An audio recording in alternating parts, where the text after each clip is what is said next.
Hello guys, তোমরা কেমন আছো? আশা করি সবাই ভালো আছো, আমিও ভালো আছি। চলে এলাম একটা কষ্টের ভিডিও নিয়ে। দীপিকা, কষ্টটা বলবো? হ্যাঁ হ্যাঁ বল বল। সবার সাথে কি শেয়ার করা উচিত? হ্যাঁ উচিত, অবশ্যই উচিত, কেন নয়। আমার কষ্টের কাহিনীটা শুনলে তোমরাও কান্না করতে বাধ্য হতে পারো বা হাসতেও পারো। আমি নিজে হেসে নিচ্ছি আগে, কারণ হাসির পরে তো কান্না আসে, তাই একটু হেসে নিচ্ছি। একদিন কি হয়েছে, আমার বাড়ি দিয়ে আমাকে তাড়িয়ে দিয়েছিল। এরপর আমি ভেবেছি যে আমি আর ঘরে ঢুকবো না। Oh my god. তারপর আমার কলপারে আমি দাঁড়িয়েছিলাম, আমাকে বলছে তুই ঘর দিয়ে বেরিয়ে যা। তা আমি বাইরেই ছিলাম। তারপরে তা ভাবছি যে ঘরে যাব না, আমি এবার সোজা লাইন পারে চলে যাব।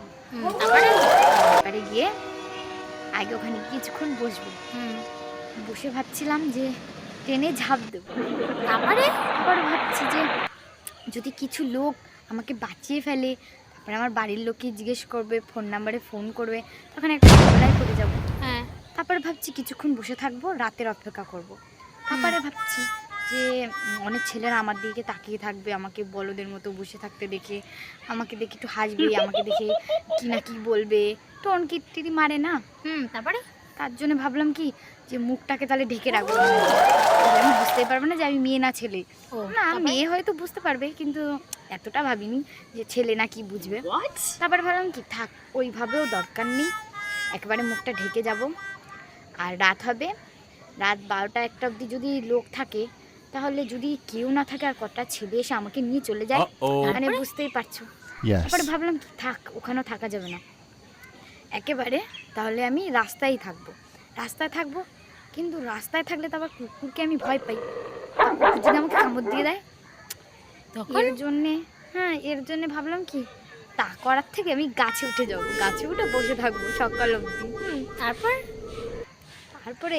তারপরে সকাল হবে, আমি নিচে নামবো, আবার রাস্তায় পাহারা দেবো। তারপরে আবার ভাবছি যে যদি বৃষ্টি নামে, আমার যদি ঠান্ডা লাগে, তখন আমার কি হবে?